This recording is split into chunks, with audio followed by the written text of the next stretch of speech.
We're still here, everybody. It's a 12-0 edition, 12-0 edition. Alongside Aslan Hajavandi, the director of digital media for Warchant.com, Warchant TV. My name is Tom Lang, and we are watching the college football playoff rankings show. That's a ladder he's climbing. I think he's trying to get to the top of the ladder and look out over the vista. What kind of vista do you see tonight, Aslan, as they're not messing around on ESPN? They're already into the top 25, but go ahead. Tom, 30 minutes tonight. Apparently there's basketball, so worked out in my favor. Clemson 23rd. I see Florida State's going to be in the top four, and provided they get the job done in Charlotte, which I think everybody on the Warchant staff is probably going to pick on the Warchant Report powered by Cummins, they'll be in the playoff. Yeah, agreed. So they have basketball. They want to have ratings drop down by about 80% at the bottom of the hour. I see what they're doing at ESPN. Understood. Yeah, Clemson in at number 23. These things are coming fast and furious. The top 20 now. NC State, another ACC team with a laugher over Carolina. They're 9-3, number 19 in the country. Oregon State, the highest ranked 4-loss team in the country at number 20. Yeah, we're climbing into this top 10 period, and I don't see Louisville yet, which means that Florida State's opponent on Saturday night should be in the top 15 for the ACC championship game. I'm not expecting any surprises tonight, Aslan. They're not pulling one-loss shenanigans like they did 9 years ago, in which Florida State was fourth in the rankings, below 3 one-loss teams. I don't think anything like that is coming. Two key numbers for Florida State now. Louisville is number 14. So when the graphic wipes live Saturday night around 8:15, it'll be probably number 4 against number 14. A little 4th and 14 love there for you, Jordan Travis or Dominic Robinson or Andrew Parchment. LSU is number 13 in the country. So any surprises so far? This looks like chalk to me, Aslan. Yeah, I mean, that's Louisville only dropping 4 spots, though, I guess, against an unranked team at home. I guess that probably does make sense. But again, top 15. They're ranked ahead of Iowa, so you'll have a better matchup than Michigan has in the Big Ten championship game and Big 12 championship game as well with Texas and Oklahoma State. But obviously, Georgia and Alabama, Oregon, Washington, and SEC, Pac-12, they're going to be the premier matchups on Friday and then Saturday because the Pac-12 decides to do it on Friday like a bunch of weirdos. We will be joined by Gene Williams shortly after the top 4 is revealed, and we have our answer. This is the ranking show that kind of matters, but then it just gives you that butterfly in your stomach, like you're this close, guys. You're this close. One more win, and spoiler alert, we'll be back on Warchant TV on Sunday around lunchtime for the big one. It's the one that matters the most, but we got to make sure that Florida State takes care of business on Saturday night. Again, Gene Williams will be by in just a moment. You are watching the Warchant TV college football rankings, not plankings at all, reaction show. Make sure to hit the like button underneath this video. Subscribe to the channel. It is absolutely free. Penn State climbs 1 spot to number 10. Mizzou stands at number 9, and they are getting down to the nitty-gritty here shortly. One would expect that Oregon would be the top 1-loss team in the rankings this week. It's just a matter of where does Ohio State slot in amongst the mess that is Alabama and Texas and Oregon. And now we see Alabama number 8 with their miracle win over Auburn. So it looks like Alabama's playoff hopes are completely dashed. I know Gene Williams will fight us on that, Aslan, but I don't think a win on Saturday could even climb them enough spots to bring them into the college football playoff. What do you think? Oh, that's not SEC. Okay, go ahead. I don't know. If you win the SEC, I kind of feel like you're going to be in it, but, we'll see. We'll see. They'll be watching earlier in the day, will the Crimson Tide, what Texas does in the Big 12 championship game. Should Texas slide, the door would open big time for Alabama, but there's just that buffer there. And Texas stands at number 7, so it would appear that Ohio State will be number 6, I would guess. I can't imagine they would have them still ahead of Oregon as they cut to Kirk Herbstreit in his little mansion there. Florida State's fate will be known here shortly. Before they reveal the top 4 and the top 6 by extension, let's remind everybody that on Friday night, Aslan will be up there in Charlotte, as will Ira and Corey and Jeff. Matt Lasser will be there for the trip. 5 members of the Warchant staff. They are going to be in Charlotte Friday night. Do you want to say hello? Do you want to say, what an awesome season, guys? 12-0. What was it like to cover this thing? Because it was a lot of fun to watch. You can find Warchant staff at Resident Culture, 332 West Bland Street, Friday night, 6:30 p.m. It is in conjunction with the event put on by the Charlotte Seminole Club. We look forward to everybody making their way safely to Charlotte. If you want to come say hi and hang out, that's where it's going to be. It's Resident Culture, and it's on the south end, 332 West Bland Street, Friday night, 6:30 p.m. Going to be some happy faces there, Aslan, on Friday. I would assume so. Yeah, about as happy as the faces in Ann Arbor after the win over Ohio State. Do you think there's any chance Ohio State could be ranked ahead of Oregon? Because I don't think Oregon has as many quality wins. I mean, Ohio State still has the Penn State and the Notre Dame ranked wins. I don't know where Oregon's. I guess we're going to find out here in like 30 seconds. I got the 6-team graphic up. I'm so excited. Oh, there they are. You do. So Ohio State is at 6. They could have played that game if they wanted to and then just jumped Oregon if they won on Friday night and said, well, there you go. They're a conference champion. But they did not. So there's a line of delineation for the committee where Ohio State is above both Texas and Alabama. That'll take care of itself. If those two teams win conference championships, they'll leap right over Ohio State. Unbelievable, though, Tom. Unbelievable. See, this is the door open for Alabama to jump Texas because it's all about when you lose because Ohio State lost most recently. Unbelievable. Number 5 is still blank. Number 4 is still blank. He's pacing on the right side of the screen. Could they do it? Will they do it? Or are they going to be sensible? And they will be sensible. Number 5 is Oregon. Number 5, the Oregon Ducks. That means Florida State will slide in nicely to the number 4 spot with an inside track to the college football playoff. And won't that be something? If they get the job done this weekend against Louisville, we'll see how the top 3 shakes out. You certainly can't move Washington past Michigan after their performance this weekend, in which they needed a field goal to win the Apple Cup over what became a 5-7 Washington State team. So I would expect to see Florida State here at 4.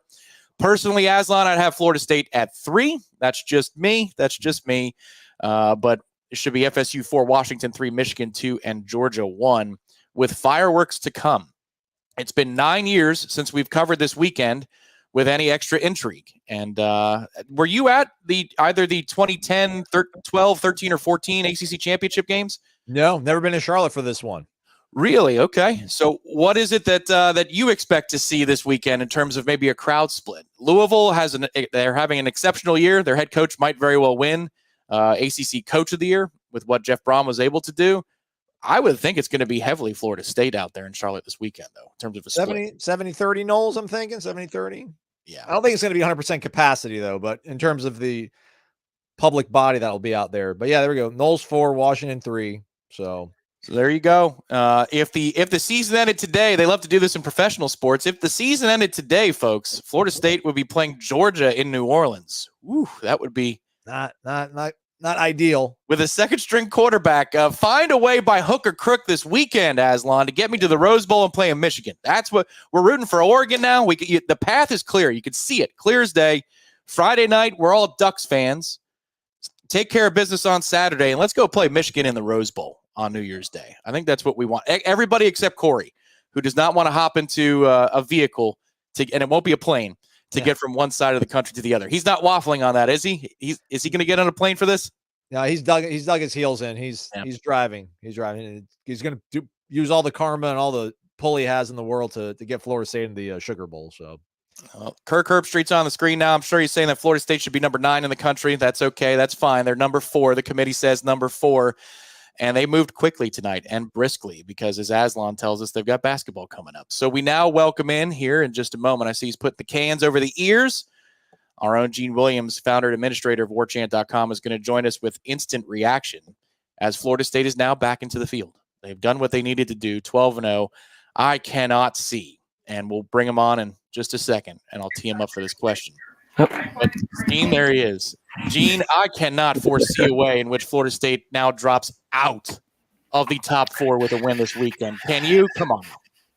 Well, I was shocked when you guys mentioned Herbie when he came on. I was trying to listen to his comments as you were bringing me on there, so I apologize for being a little ill-prepared there. But it was funny. He was like a concession speech. He was conceding that even Florida State's in if they win. He goes, because he said Washington and Oregon are going to take care of each other, and of course at that point. So the fact that he is even saying that tells me, the slight little bit of fear we had in the back of our minds, I can't see it. Sure, we'll be a little nervous. It's like the selection show. You just want to make sure you're in for basketball. You're in if you win the game. Of course, we would rather look. I think Oregon's going to win. I don't know if you guys have brought that up yet. I think Oregon's the better team. I think they're going to win it, so everything's moot. I think Georgia's going to win too. So, I mean, all this so-called nightmare scenario, I think, is all going to be completely moot anyway. FSU is going to be in.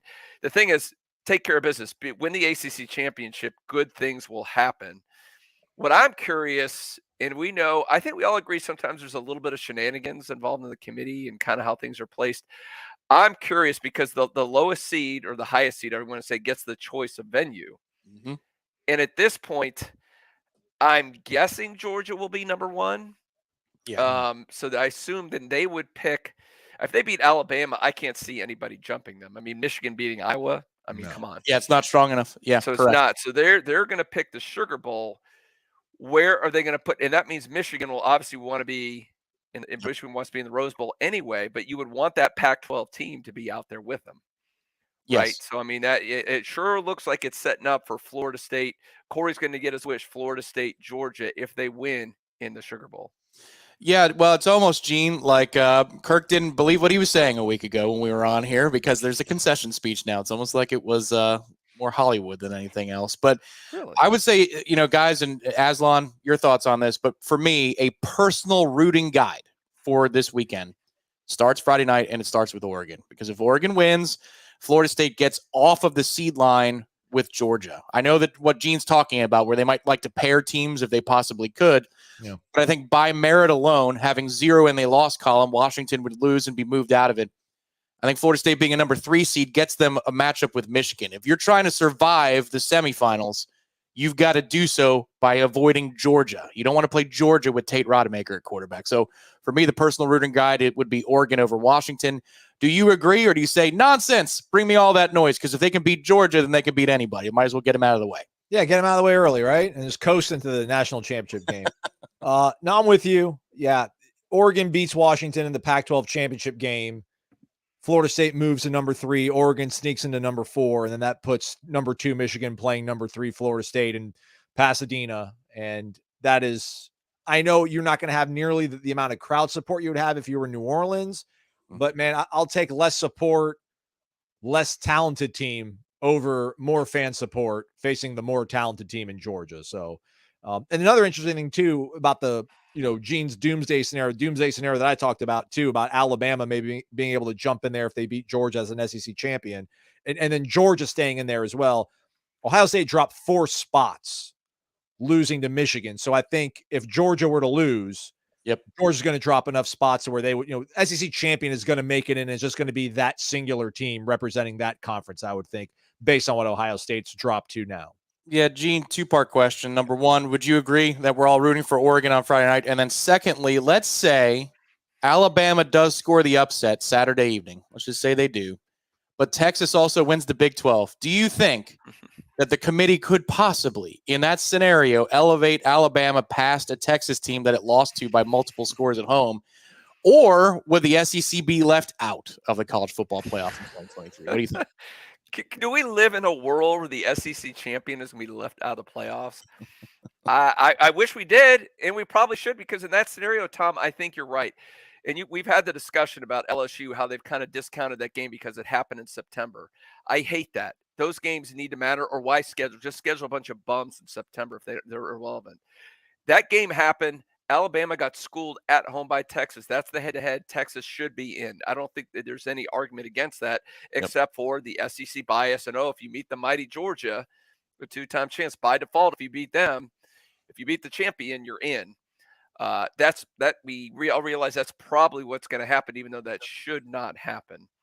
And I'm sorry, what else did you? The other was just Oregon. You agree? Like, get away from Georgia in the semifinals. Oh yeah, I love a matchup against Michigan. Yeah. I want to. You get to the finals. Sure, it's mighty Georgia. If that ends up happening in that scenario, I'm fine. Man, you get the finals. Michigan doesn't scare me. I think FSU's defense has played well enough. That game's going to be close going into the fourth quarter. Give me Florida State against any team in the fourth quarter. We've seen how well they play, how resilient they are. I would love to see that scenario against a Michigan team. I think FSU wins that going in. So put in a one game, anything can happen. So I'm all for that scenario. Again, I think they're going to find a way. I just can't see them not matching up a Pac-12 in a Big Ten team. But it would be weird to see Oregon jump Florida State. Yep. But knowing what the committee's done in the past, I can't say it would shock me, because they say, well, FSU's in. They really can't complain. Well, here's that situation. How about this situation, guys? Oregon and Alabama win. Michigan wins. Florida State wins. Michigan's 1. Florida State is 2. Bama jumps Oregon for 3. Then you have Florida State, Alabama in the Sugar Bowl. And then you have Michigan number 1, Oregon number 4 in Pasadena in the Rose Bowl. Could you see Alabama if they were to win, Oregon were to win? Do you think Oregon stays ahead of them?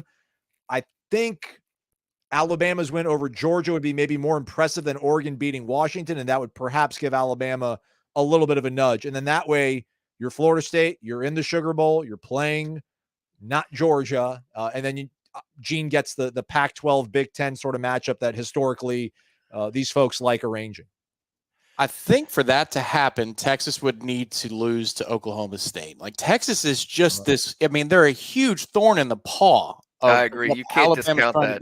Yeah, but that's not inconceivable. That's not inconceivable at all. I know that Oklahoma State has looked inconsistent at best, the most kindest way of putting it, the last month. But I mean, Texas has been susceptible to a big letdown even this year. That the way they lost to Oklahoma is just crazy. That first half they imploded. They almost found their way back. So it's within them to do that. And I get Zachary's point. I see him in the chat. He says, worry about Louisville first. Like, all of this supposes that there is a win on Saturday, and that's fair. I think if I was ranking, let's just say, the top 3 most compelling games this weekend, as in you're in the fourth quarter and people are sweating bullets, Florida State's probably going to make the cut on that list. I think, Michigan, Iowa is going to be relatively boring in more ways than one. Iowa can't score, and that might be it might be 14-6, but it feels like 40-6, even if Iowa's defense comes to play. I think that if you're looking for another blowout, Oregon might win by multiple scores on Friday night. And, I think the SEC game is very compelling. I think the Big 12 could be compelling. It has been historically the last few years. And I think we're in for a dogfight on Saturday. I'll reverse the order. Gene, back to you. What do you think in terms of we're going to be on the edge of our seats at a bar or in the press box, respectively, for you and Aslan? Like, which games do you think are going to be the ones that people are sweating bullets over as they get down to the nitty gritty? I mean, those are the 2 games, obviously. I mean, the Alabama-Georgia game, just because there's always the fear in the back of our minds. It's like that trauma as a child or something. It's always sitting there waiting to come out that somehow they're going to screw FSU. But you can put 2 SEC teams in. I don't think there's no scenario that happens if FSU wins Saturday. I don't see. Again, I was one of the ones who said maybe there's a 5% chance. I see there's like a 0.001% chance if that happened. But that's still, there's still that slight thing. So that I really agree with that. I don't know. What's the line on Oregon-Washington, Tom, right now? I'll pull that up, but I'll ask you 9.5 last I saw. What was it? 9.5 Oregon favored.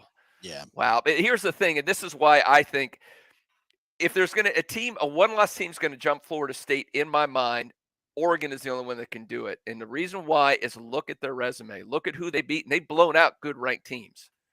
Washington can't say that. Alabama they lost again, multiple touchdowns at home to a good team, but nobody. I mean, if anybody saw that first Oregon-Washington game, it was a barn burner.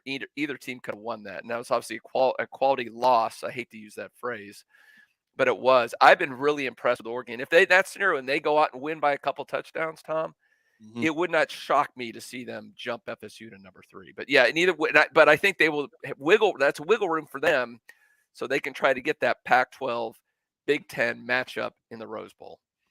By extension, Aslan, really quickly, same question also. CGAP Blitz, thank you very much. Worried about Louisville. So thank you very much again, CGAP. But are you worried about Louisville this weekend? And does the ACC championship make your cut of maybe the games that are going to go down to the wire, highest ratings, most compelling, et cetera? Yeah, I thought the Florida game was going to be stressful in the fourth quarter. So Louisville's a little bit better everywhere. Obviously, you're not in the swamp, though, so maybe that mitigates a little bit of it. But I'm fully expecting it to be a stressful game in the fourth quarter. But I'd have to squint and really try to be contrarian to say that I think Florida State's going to lose the game. I wouldn't be surprised if it didn't work out in their favor, but they've just done everything right for 13 weeks of this season so far, and hard to imagine them being this close to the finish line and stubbing their toe. So, yeah, concerned about Louisville. I mean, they're 15th or whatever they're ranked right now, and yeah, it's going to be a fourth quarter game, but this team has just shown the ability to win games, as Gene mentioned earlier in the show, and the defense bows up. So I'll ride with them. You have a pick for a Friday or Saturday night where you'd say, I wouldn't be stunned if this other upset occurs. Would it be in Atlanta? Would it be Big 12? Where would you look?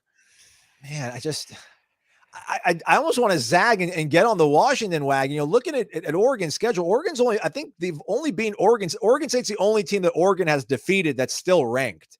I think Colorado might have been ranked when they beat up on them really badly.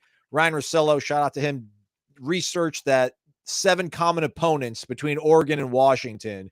Washington's beat those 7 common opponents by an average of 9 points. Oregon's beat them by like 20 points. So to Gene's point about Oregon being that much more dominant, but yeah, I don't think Oregon's going to do enough to jump that far ahead of a undefeated Florida State team just because they finally have beaten Washington. But I couldn't say I see that coming. I don't think Oklahoma State will play maybe Texas close, but if I have to pick an upset based on the betting line, maybe Alabama figures something out. Maybe Jalen Milroe is just a little too much a handle for Georgia, but I know that sounds crazy considering they needed 4th and goal from the 31 to win. So you never know though, because wasn't it New Mexico State Auburn the week before? So it's been a wild year. Somebody's going to get got though, right, guys? Sorry, Tom, but somebody's going to get got. Like not all the favorites are going to win on Friday and Saturday. I don't think so. I guess that's your point. Like who is it then? How about isn't it shocking that there's this many undefeated teams?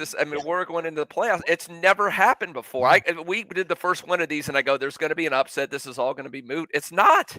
Yeah, this is nuts. And they're favored, except for Washington. I mean, that would be the only one that would have to upset their game for this whole scenario of all these undefeated teams to continue. No, it's nuts. And for our game, look, I'm throwing out the first quarter and a half of Tate, the first start down in the swamp. It's tough. I think you're going to get what you got for 2.5 quarters. I think a competent quarterback, good play, good defense. I like FSU in the game. We'll get our picks later in the week. I'm sure during the Warchant report, we'll have those come out. But I like them. But, I also dislike the fact that Louisville played a horrible game the game before, because you see these ebb and flow teams. They always bounce back and play a better game the next week. So I wish I would have had a big emotional close win against Kentucky and then roll into this game. It didn't happen that way. Yeah, where are you on that, Tom? I agree with Gene too, but I also kind of felt that was the case with Florida last week too. Like I thought them losing to Missouri was actually maybe like a blessing in disguise for the Gators and not a good thing for Florida State. I don't know if they would have played any worse had they beaten Missouri, but I'm with Gene. I feel like Louisville is going to, and if they can beat Florida State, they'll win an ACC championship, first ever in school history. They have a lot on the line. They have a lot to play for. So I'm expecting like a better Louisville team than had they actually won Kentucky. Where are you on that one? Yeah, I agree with that. If you look at common opponents between Florida State and Louisville has a pretty decent resume in those situations. The only thing is a few of those times, like Miami is the most glaring example, they played the common opponent right after Florida State did, and so like playing Miami the week after FSU beats them in a nail biter down the stretch, one in which they lose their quarterback in the fourth quarter. They might have a little bit of an emotional letdown, a physical letdown. So maybe that has something to do with Louisville getting to 38 points more than their offense being much better. That's one way to look at it. Another way to look at it is Tate Rodemaker will never face as much adversity as he did last week. You have the ball for 3 plays in the first quarter. It's in the swamp. You got to do all these things emotionally to get over a hurdle and go finish and make a few throws to win the game. And he did. He should be freed up to play this particular game this weekend. The other way to look at it is who's got more pressure on them? Oh, it's easy. It's Florida State. Louisville has absolutely zero pressure to win this game. If they win it, they go to a New Year's Six bowl. If they don't, they don't. But you know what? They've accomplished their goals. If you're Jeff Brom, year one as the head coach, you've completely accomplished your goals. The group feels fine about itself, even if they don't come away with a win on Saturday. Florida State is protecting a college football playoff berth. Louisville is playing spoiler. So there's a lot of indicators that would point to Louisville playing more free than Florida State, but that's why they play these games. It's just going to be so freaking fascinating. And I love that it's the crescendo, and it is up against the time slot of Michigan and Iowa. That's not the game of the weekend. That's not even close to the game of the weekend. Hopefully it's Iowa 9, Michigan 7, and that's our surprise. But nobody's going to want to watch that for 3.5 hours. Our game is going to be a big one. Think about how many one-loss teams, Gene, are going to be watching this game, hoping against hope that Louisville can open the door for their playoff berth, because as 2014 Ohio State proved, all you got to do is get in. And if you do, you never know what can happen. And you brought up that scenario, which would be completely wacky if Iowa wins. And look, when you've got 2 defensive teams, they're going to play a close game, a turnover here or there, and suddenly Iowa wins. And you want to talk about just throwing everything amok at that point. I mean, Texas could be. Who knows? FSU could end up as a #1 seed playing Texas or something in the first round. How crazy would that be? But it's in the scenario. It's possible. Sign me up for that. I'll take on the Horns on Bourbon Yeah, Street. Horns in New Orleans. That'd be fun. Yeah, That would be epic. I mean, and you know what? Yeah, I'm here to say it. Florida State would score at least 35. I just don't know that it would be enough. But that Texas defense is very gettable. Oh man, it's so much fun to be able to have these scenarios play out in your head. And like Z-Chan was saying, we appreciate the official DMD of Warchant TV for saying every scenario includes us in the playoffs. We love that. Thank you for your contributions, Z-Chan. Yeah, I mean, there is a distinct possibility that Saturday does not go Florida State's way. But it would be an upset, even with Tate at quarterback, Aslan. Yep. It would be an upset. I mean, you were out there at practice today. I can't imagine that they were resting on their laurels at practice, and Mike Norvell allowed the focus to let up even one bit. I think they might have gone a little bit shorter today for preservation purposes, but they were intense and ready to go, were they not? Yeah, it looked and felt like a normal practice. It doesn't, unfortunately, have Jordan Travis out there leading the offense, but it was a little bit shorter, but they were still banging around. They were still running their 11-on-11 stuff. I'm not going to make any declarations on Tate and, this hope, this theory that, football teams make their biggest growth from week 1 to week 2, game 1 to game 2, hoping you see that same kind of jump out of Tate. Give me one more day at practice to see how he's able to perform on Wednesday. We'll be out there, Ira, myself, Matt, and we'll see if maybe there's some more stuff kind of clicking for him. But again, man, this is just pretty evenly matched up teams. From where they're at right now. And this is probably the first team that's got, I don't know, do you have to go back to Jaden Daniels that they've played a competent quarterback? Maybe Kyron Drones to a certain degree, but he was his third start of the season. So it's going to be kind of interesting to see if this defense can kind of keep up what they've been doing against a team that's got a pretty good offensive line of scrimmage and then a quarterback who still makes some mistakes, but might be able to make a few more plays than a true freshman like Emory Williams or a true, redshirt freshman like Max Brown. So we want to thank Kayvon as well. Thank you very much, Kayvon, for the contribution. 50 Canadian. We love it. Across the border. Noles and Warchant TV are worldwide. Gene, we're going to wrap it up here shortly, but just your concern level for this weekend. I'm talking about your concern that it doesn't go Florida State's way. And let's put it relative to something else. Last week's game on the road in the Swamp, were you more concerned about the 12th game of the season, or are you more concerned about this championship game against what on paper definitely is a more talented Louisville team? That's actually pretty easy. And again, this is being an old school guy who's been around for a while and seen these rivalries. The state championship means so much more. I mean, you got to live with these guys. And I think for recruiting, it's so important. For the long-term health of the program, you needed to win that game.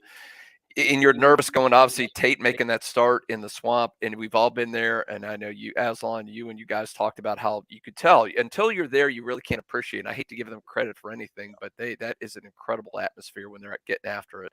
So for FSU to go down there and keep them from being bowl eligible, and you got the next iteration of Willie Taggart down there about on the hot seat now, and it's going to help you in recruiting. It's so big. This would be the cherry on top to win the ACC championship. Everything else is complete gravy in my mind. Whatever happens after that, it'd be great. So, but I mean, to beat Miami, to beat Florida, you've done it 2 years in a row. It says so much about what the staff, how far this program has come. It would suck because you wouldn't technically be regular season ACC champs, but not technically ACC champs. So it would suck. But I really don't think it would affect this program's health long term, where I think losing that game down in the Swamp, wouldn't have been great for everybody. Aslan, what do you think? This game is going to be tougher? I mean, again, if you look at accomplishments and power ratings and efficiency ratings, Louisville is the tougher opponent. But the circumstance matters. Where the game is kicked off matters. It was in Gainesville last week. How would you rank your concern level last week, where you correctly pointed a nip and tuck game versus this one against Louisville? Man, I just think it's going to be a stressful game in the fourth quarter, right? To Gene's point, I don't want to spend one more second than we have to talking about how tough it is to play in the Swamp, but that they were getting after it, man. That was a really hectic, lubed up environment, and for Tate to keep his poise after some of those early struggles is really a testament to just how mature he is and how dialed in he was. But I'll take, I'd rather be in that kind of environment than playing a team that seemingly is a little bit more sound, a little bit more disciplined. I think maybe athletically Florida is more gifted than Louisville is, but I think Jeff Brom's a much better game day coach, much better program builder than Billy Napier.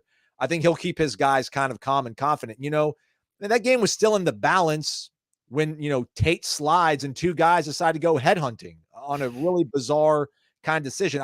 Not to say the Louisville's West Point here, but just feel that maybe they won't shoot themselves in the foot as much as Florida did and won't make it nearly as easy for him. Plus, I guess, maybe the line being 2.5 also kind of portends to that a little bit as well. It's unfortunate that Heiser and his crew didn't allow for a double targeting to be called, because I think that would have been the first spit ejection, double targeting ejection in the history of college football. And Florida could have made history on their way to not playing in a bowl game. So that would have been fun. C-Dale, thank you very much for the contribution. I'm so tired when people say we shouldn't be in if we win Saturday. Michigan has been trash in the playoffs the last 2 years, and they got beat by the TCU team that got pummeled by Georgia last year. Fair point, C-Dale. I mean, I think this is what tonight was about, guys, as we're closing it down here. The noise was down here with a cloud of Sports Center anchors and random Twitter people telling you Florida State doesn't belong in the top 4. And now, after this program, even Kirk, who was leading the charge to a degree, you win and you're in. You win and you're in. There's no more noise here. Win on Saturday night and you're in. Does anybody take issue with that on the panel tonight, Gene? Nope. Like I said, the small scintilla of fear I had has evaporated. Thank you, Kirk. I mean, the fact that he gave up the leading the charge tells me that. Again, to that last post, man, that's why we want Michigan. We've seen this story before. We've seen what happens when a Big Ten team plays a faster, more athletic Southern team, and I could see that play out again. I guess they have seen Keon Coleman. I'm guessing he probably did really well when he played against Michigan, because they don't see guys like that in the Big Ten. They don't see guys with the speed of Trey Benson. So I'm hoping we get to that point. We get to have that discussion. But yeah, no, I think they're in at this point. It would be some completely wacky scenario. I don't know. Maybe FSU wins 2-0 and all the other teams below everyone out. I mean, I don't know. Maybe that happens. There's a drive. They're saying with the weather's supposed to be bad. Maybe it's a driving rainstorm and it looks awful. Who knows? Aslan, we go to Charlotte all the time. It's usually in July. Now we get to do so in December. You're looking at this one and saying tunnel vision, right? And be entertained by the other football games, but if Florida State wins, then start booking your arrangements for January 1st in the playoff, yeah? Yeah, I don't know what's happened to me here, like in the last 24, 36 hours, but like, I'm being honest, man, like I'm not playing TV, I'm not playing radio on here. Like, part of me was really concerned that if, I think Alabama beating Georgia to me would be that scenario where both of those teams would get in.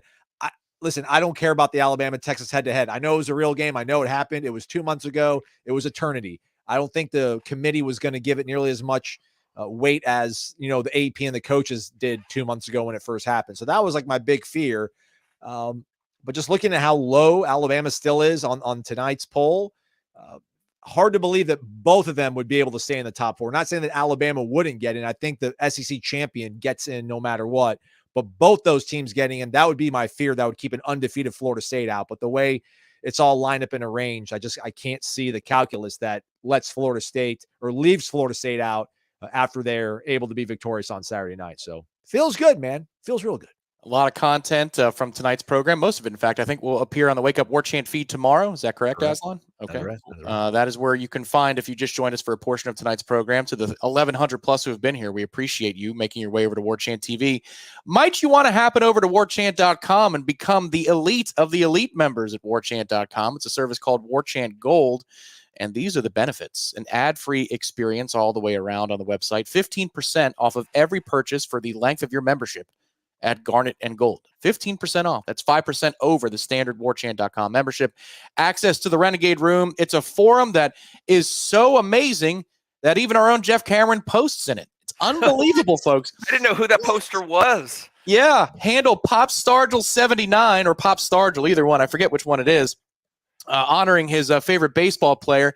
His post count in the Renegade Room has already tripled his post count, I believe, in the Tribal Council. But there's more, obviously, coming there, including one-on-ones with staff members and student athletes at Florida State. It's a great way to enjoy Warchant.com's insider status and the coverage that comes from the best in the business. Ira, Corey, Aslan, Gene, Michael Langston, Matt Lasser. It's a fantastic way. And you too, Tom Lang. Gosh darn it. Oh, well, thank you. Thank you. Gosh darn it. It was my middle name in middle school. But bad jokes aside, that means it's time to go. We hope everybody has a safe travel to Charlotte. If you're making your way to the ACC Championship, come see the staff on Friday night. Resident Culture, 6:30 p.m. Resident Culture, south end of Charlotte. For Aslan, for Gene. Gene, thanks for stopping by. No fires to put out tonight, everybody. If Florida State wins, they are in. The number 4 Noles are 60 minutes away from the college football playoff for the first time in 9 years. Thanks, everybody, and good night.